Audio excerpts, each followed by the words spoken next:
Hello everyone, good evening to all of you. So in this video, we are going to deal with the important chapters from ancient and medieval history, Poonam Dalal Dahiya, this book. So we have already started our important chapter from every standard books, this series. So if you have not go through them, you can go and check it out the playlist. I will give the link in the description. We have already completed Polity Lakshmikant and obviously Art and Culture from Nitin Singhania standard book. So in this video, we are going to deal with ancient and medieval from this book. So the important chapters. So in this video I am going to tell you both the important chapters from the WBCS point of view, that means our state PCS, and obviously the UPSC. So the first I am going to tell you the UPSC, then I will discuss the WBCS. Number 1, the Harappan civilization. This chapter is important from UPSC point of view. Then Buddhism, Jainism, this is the most important chapters. Most important for the UPSC. You have to prepare this chapter properly, each and everything you have to cover. Then Guptas and the Vakataks. So, and obviously the 7th chapter, not totally. Here you will get the Sangam age, the South Indian history. So you have to prepare the Sangam age properly for your UPSC. Then Guptas and Vakataks, it's not so much important for the UPSC. Then you can go for Delhi Sultanate, only the art and architecture related, not each and everything you have to study from Delhi Sultanate, but only the art and architecture and their contribution towards the medieval history. You have to prepare this one. And Mughals, obviously from Mughals also the art and architecture is very much important. Mughal paintings and very much important. Then Vijayanagar kingdoms, like 12 chapters, provincial kingdoms of medieval India. In this chapter you will get the Vijayanagar kingdoms. So from the UPSC point of view, South Indian history is very much important. So you have to prepare Vijayanagar empire or Vijayanagar kingdom is very properly.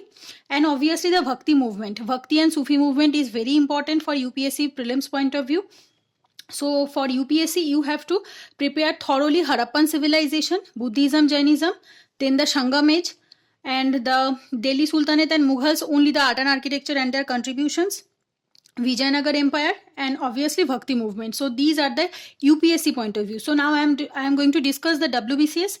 So for the state PCS, WBCS, almost every chapter is important, almost every chapter, because in the prelims you have 25 questions from ancient and medieval, and in the mains you have 100 questions, almost 50 questions from the ancient and medieval, right? So for the 50 questions and 25 questions, so you have to prepare it thoroughly. And in the UPSC, from our previous year training, you can say that mostly questions are come from the modern area, not the ancient and medieval. But in the WBCS, very much questions are came in your WBCS prelims, both in prelims and obviously mains.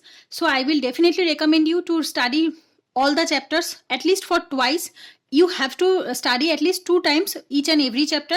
After that, before your prelims or before your mains, if you ask me that ma'am which chapter we have to revise many times before our actual exam, so for that I will recommend you the Harappan civilization, Mahajanpads, that means the Mauryan, then the Buddhism, not Mauryan, Haryanka dynasty, Mahajanpad and the Haryanka dynasty, Buddhism, Jainism, Mauryan dynasty total, then Sangam age, obviously total of Sangam age, Guptas and Vakataks total, then the Pal, Pratihar, you will get these things in 9th chapter, that means early medieval India, Shen of Bengal, Pal of Bengal, Pratihar, Rashtrakoot, this type of dynasty you will get in this chapter, that means the 9th chapter.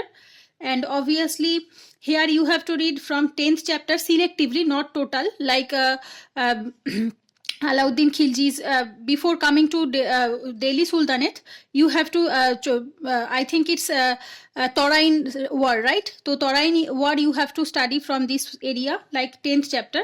Then 11th chapter totally, Delhi Sultanate. Then provincial kingdom, Vijayanagar is very much important. Mughals totally important. Delhi Sultanate, Mughals, Gupta and their Maurya. So this 4th chapter is the main chapter from ancient and medieval. and obviously the Bhakti movement. Later Mughals and the Marathas, I will recommend you will get both the chapters in your spectrum 1, that means for your modern history. So later Mughals and Marathas will definitely cover in your spectrum 1, but if you want to study from here you can also. And coming of the Europeans, this chapter is also included in your spectrum modern history book, so you can prepare these two chapters from here, or you can go for the spectrum 1. So for the WBCS prelims and mains and for the UPSC, you have to study almost selectively 75% of this book, not each and everything. For the UPSC 40% is enough, but for the WBCS you have to study at least 75 to 80% of this book. So these are the important chapters from this book. So in the next video I am going to share the spectrum important chapters. So after that we will complete each and every standard book like this. So if you feel that this video series is beneficial, please do like, share and subscribe to our channel. Thanks for watching. Take care. Goodbye.